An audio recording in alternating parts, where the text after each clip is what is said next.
When the question arises, what is the most powerful software synthesizer there is, your answers may vary pretty wildly. But when we talk about what is the best sounding software synthesizer, that all comes down to personal opinion. Now, in my personal opinion, one of the best sounding software synthesizers of all time is Dune 3. Dune 3 provides a compelling package with an 8-voice, 8-layer system with a huge amount of modulation options, all while taking a minimal hit on the CPU. So in today's video, we're gonna take a deep dive into an Echo Season patch to see how he constructs his patches inside of Dune 3, and then we're gonna design a patch from scratch on our own, all right? So if you like this kind of video, make sure you smash that like button on the way in, subscribe to the channel if you guys feel called to do so, and let's get into some Dune 3.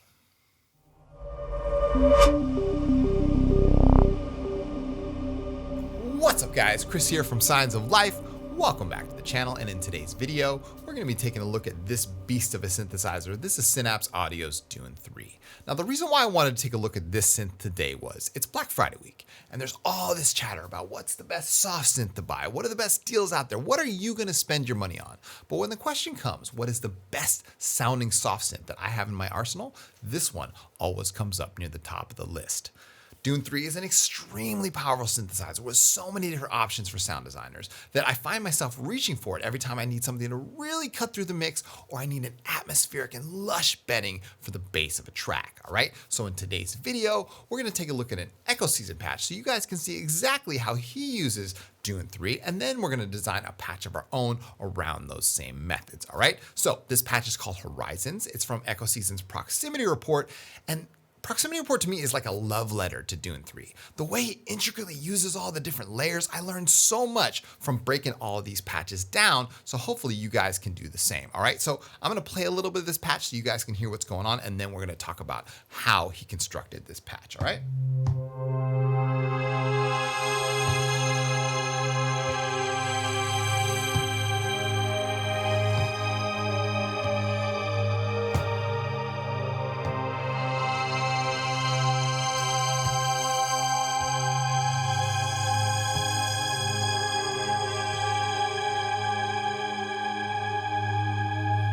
That is Horizons. Now, the reason why, you guys can hear me pounding on those keys. The reason why was because this patch is very velocity dependent, all right? So the description goes like this: a delicate bell-like pad. The mod wheel equals the movement, and the velocity equals the filter envelope. So when I was really hitting those keys right there, it was because the filter envelope is controlled by velocity, all right? So, as always, let's dive into the mod matrix and have a look and see what's going on underneath the hood here, all right? So Dune 3 has 32 different modulation slots. Now, that's a lot, but when you consider how many voices Dune has, it has 8 different voices or layers. It kind of makes sense, right? Because each of the modulations can be assigned to a different voice. So there's a lot going on here, and we're gonna try to simplify that for you so you guys can understand what's happening. So LFO1 is controlling the pitch fine. Now that's globally, right? Because it says there's no voices attached to this, which means all the layers are being affected by this LFO1 and the pitch fine. So when I play the keys, you can hear that's a subtle fine tune being modulated up and down with a sine wave coming here from LFO1, all right? So the aftertouch, this is very important. The aftertouch is controlling amount 1. What is amount and why is it important, all right? So this is the modulation matrix amount. Now, according to the manual, let's read this. The amount destinations allow you to change the modulation amount for any modulation slot. This feature can be useful to build complex modulations. For instance, if LFO1 modulates the noise level using slot 1, then you could have LFO2 modulate that slot by choosing LFO2 as a source and amount 1 as the destination. Now, let me translate that for you. So aftertouch is controlling amount 1. That's modulation matrix amount 1, and that's the slot 1 up here with the LFO. So when I lay into the keys, it's really going to start modulating that LFO, or allowing that LFO to open up a little bit. Now, what if I exaggerate this? Check this out. If I take the amount up to say 50 and then really lay into the keys with the aftertouch, check it out. Right? It gets crazy. It gets crazy. But that subtle touch of just +5, that's where the real magic of sound design lies, because it brings the patch to life. because you feel like you're influencing the sound when you lay into the keys with aftertouch. Such a cool touch, all right? So LFO2 is controlling the filter cutoff. That's a very subtle filter cutoff coming from LFO2, which is running at 1-to-1. So it's running at 1 bar, and that's just kind of subtly modulating that filter. Now, this one is very important. If MSEG1 is not doing anything, why do you actually hear something, and why is that slot there? The mod wheel is controlling amount 4. Now 4 is that 0 slot that we talked about. So the mod wheel is actually controlling this. And now let's go to MSEG1, and you can see it has this kind of like, when I hit the mod wheel, and you're gonna hear this whole MSEG is gonna kick in, listen.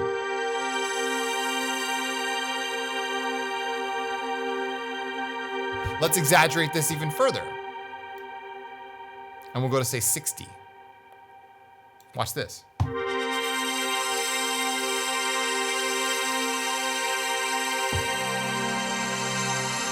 So the filter is opening up even more because MSEG1 is allowed to do its thing, all right? So we're gonna go back to say plus 20, but that's why you get that. You get that whole filter movement really opening up when you open up the mod wheel, all right?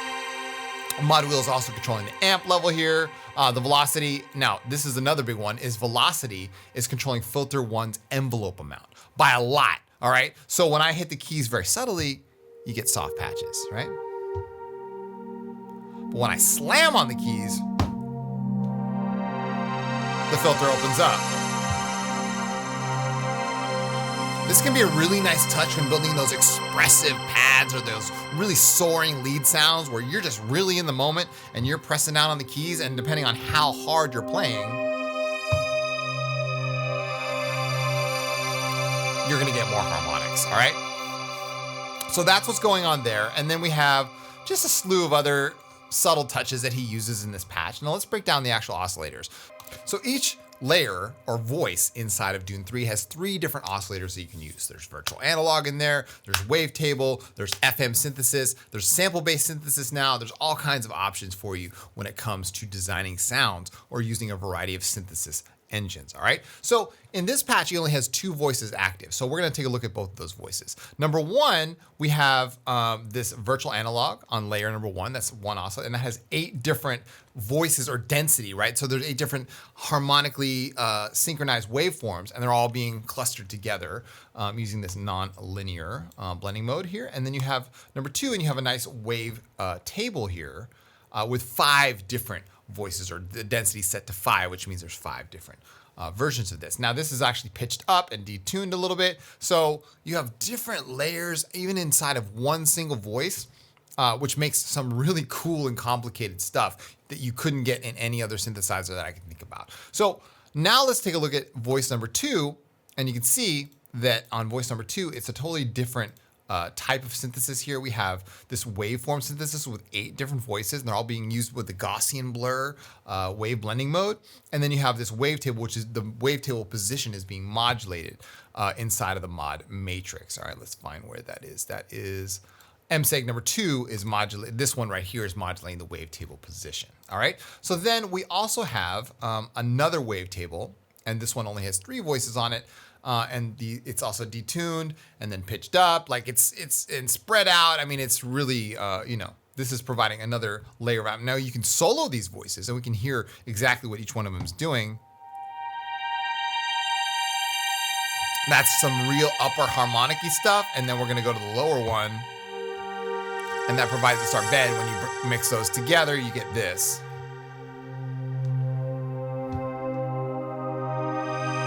So it's the combination of the voices themselves, and that's where Dune 3 really shines for me, is you can use all these varieties of synthesis methods and then build something up and really add some effects to it to make this whole thing come to life, all right? So that's Horizons from Echo Season. Now, we're gonna start from scratch, and we're just gonna build a pad inside of Dune 3. There are so many options you have available to you when you think about how many different directions you could go that you never really know what you're gonna get until you actually get there, all right? So what we're gonna do is initialize patch. We're gonna come down here to patch and say initialize. Now, the first thing we like to consider when we talk about designing sounds in Dune 3 is how many voices are we gonna use? Because I don't wanna think about that until maybe later on down the process. So I'm just gonna say we're gonna use 3 voices, and that's where you set this number right over here on the right-hand side, all right? So we're gonna use 3 different voices for this pad. So over here, when I just start playing the keys, you're presented with the default sawtooth waveform. Now, let's add some voices on here, add up the density rate, okay? And we're going to set this to Gaussian. Now, what we're gonna do is we're gonna change the spread, all right, which is spreading some of those voices out. And then we're gonna adjust our amp envelope right here.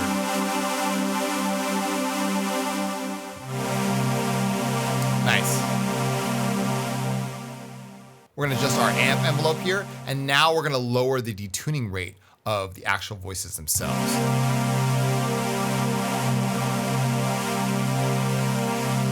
Two out right there, okay? So that's a nice start. Let's pull down the filter. That's where Dune really shines. Well, I was talking to a friend of mine about why does Dune sound so good? They got the filters right. That's one important thing about any synthesizer. They got the filters right. So that sounds great, okay? So now let's up the attack a little more, up the release, and we'll keep it moving here, all right? So there we go. You don't have control over the timing of the attack, meaning you can't see it in seconds, but you can kind of gauge about how long these are by feel. There we go. Cool. Let's also up our polyphony to, say, 16. There we go. Now we're not cutting off. Plenty of voices and plenty of power to work with, all right? So now let's go ahead and add a second oscillator to this first voice layer, okay? So we're gonna, now immediately you don't hear anything because the density by default is set at 0. So if you don't hear anything on layer 2, it's probably because number 1, the fader's all the way down, and number 2, there's no density, so there's nothing happening here. So let's just up the density to say 8, and then we'll lower it down a whole octave. So now you can really hear those 2 oscillators are side by side. Nice. So now you can see, like, okay, if you think about what's the math here, so we have 3 different oscillators and 8 different voices. That's 24 possible oscillators per patch. But it all sounds this good, so you see what I mean? Like, it gets really powerful really quickly. All right, so we'll lower the detuning on this, and we'll change the blending mode to say non-linear here, okay? Up the spread a little bit. That's nice. And what we're gonna do is we're gonna make this a wavetable, and then we'll choose, I don't know, let's just pick something out of the list of default wavetables that we have. Oh, that's interesting. Oh, there we go.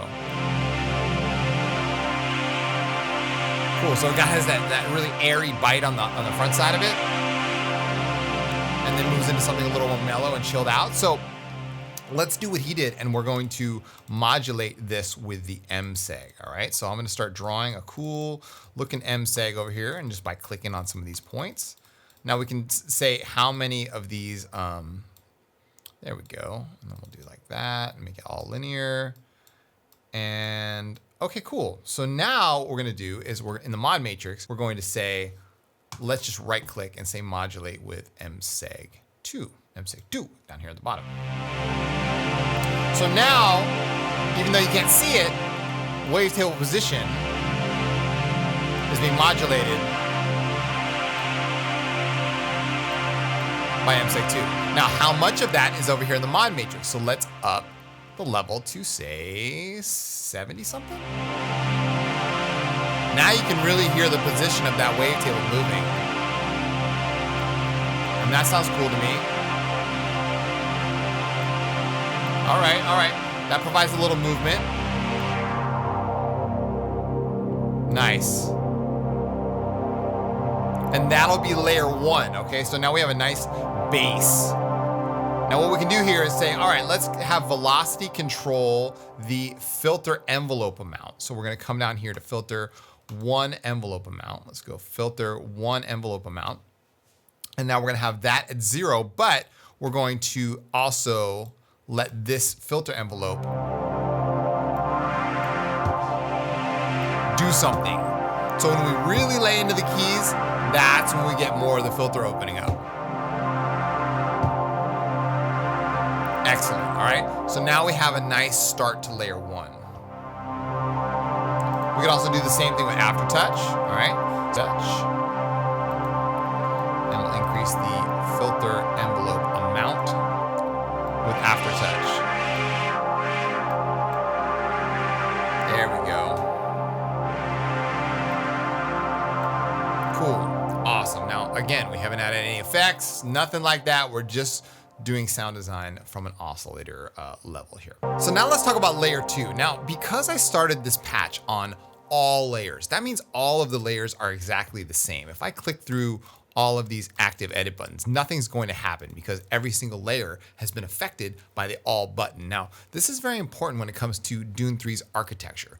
How are you going to edit these layers and what are you going to do to each layer? Now, if I click on 1 and start editing it, now it's going to be different from layer 2 because I haven't said I'm editing layer 2. I've only said I'm editing layer 1. Before I was editing all the layers at once. Now, let's start here, and we're going to start here on layer 2 and say active edit. When I come over here and I start changing, say, the waveform to a triangle, and I start lowering the voice count, okay? And I only solo number 2. We're just getting number 2 here. So I turn that off. Now we just have that triangle wave, okay? So this is a key point in understanding how Dune works and how it's all set up. There are 8 different layers or 8 different voices, okay? And you're going to actively edit each one of those different layers or voices down here on the bottom, okay? So now let's start designing something else here. We're gonna design something really kind of crazy. Let's do, say, an arpeggio. All right, and then we're gonna add that inside the effects section and make something really cool. So, all right, so what I've done here is I've added some notes inside of the arpeggiator, and now I'm going to unsolo voice 2, and now we're gonna listen to it with our pad. Right? So we have our triangle-shaped oscillator that is being modulated now or influenced by the arpeggiator. It's a very simple arp. Change that to 7, there we go.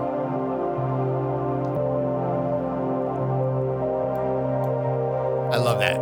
That's perfect, all right? So that's gonna be layer 2. Now let's add a 3rd layer and let's make it kind of like the crazy layer, right? So we have a really nice bass. We have some arpeggiated stuff on layer 2. And now let's come over here to voice solo act number 3. Now again, we get that first layer again, all right? So let's go ahead and reset this layer. So we're just gonna go here and here and we will go back to the virtual analog. Now we're at bass level, all right? So now let's go ahead here and we're gonna say, all right, I'm just listening to layer 3 now, which has the same attack and it sort of has a filter here. Open up the filter a little bit, okay? And then we'll click on wavetable. We'll click maybe some sort of crazy, something like that, or even like, let's actually go to one of the wavetables inside of Proximity Report itself. And we'll go to, I don't know, anomaly 3. Ooh, perfect, exactly, all right? So what we're gonna do is have a crazy wavetable position, kind of like that, like static almost, to provide some really cool upper harmonic resonances for the rest of our pad, all right? So let's go ahead and modulate that with, let's say MSEG1 here, okay? Now in MSEG1, we're gonna draw something, let's draw something relatively crazy, but really quick, all right? So I'm just gonna click all these points in here, and it's gonna go up and down, maybe a little crazy movement in here, and then finish that off. Now, let's make the rate of MSEG1 really fast, and make the amount of MSEG1 really strong. All right, and now let's do the same thing with the filter cutoff, and we're gonna modulate that with MSEG1 as well. There we go. So now we have a looping MSEG, and that is now modulating both the filter cutoff and the wavetable position. All right, now let's go back and listen to all of our voices together. So I'm gonna unsolo this and click back on all. Wow. Now let's move on to some effects, the funnest part of the sound design here in Dune. All right, so we're gonna turn on some distortion, maybe give it some, let's say a screamer here. Turn down that dry wet. Just something to increase the tone. And then we're gonna turn on EQ number 1 here, and Let's actually, there we go.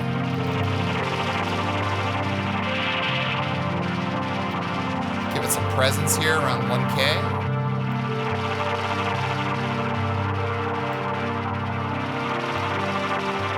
Maybe a high shelf. Nice. All right, now we're gonna turn on the delay engine here, and we're gonna give it a, let's say ping pong.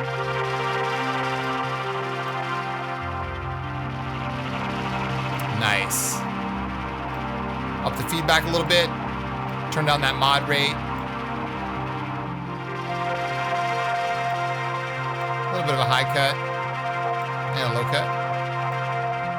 And finally, the reverb. Now, with the reverb, we have the option here of going large hall, you know, big room, cathedral. Let's go shimmer reverb here. Increase the shimmer amount. Increase the time. Wow. You really hear all those harmonics from the triangle? Oh my goodness. We have just barely scratched the surface here. There are so many possibilities with this synthesizer. It's hard to fit it all in one video. If you're thinking about using Dune, if you thought about it before but never picked it up yet, now might be a good time. They just updated it to version 3.5, and they added a whole bunch of new features that we didn't even cover today. One thing is for certain though, there's never been a better time to be using Dune. Thank you guys so much for watching. I hope this video inspired you. Hope you learned something. I'll be back soon with more Dune content, I'm sure. As always, keep your heads in the clouds and your feet planted firmly on the ground. My name is Chris from Science of Life, and I'll see you all on the other side.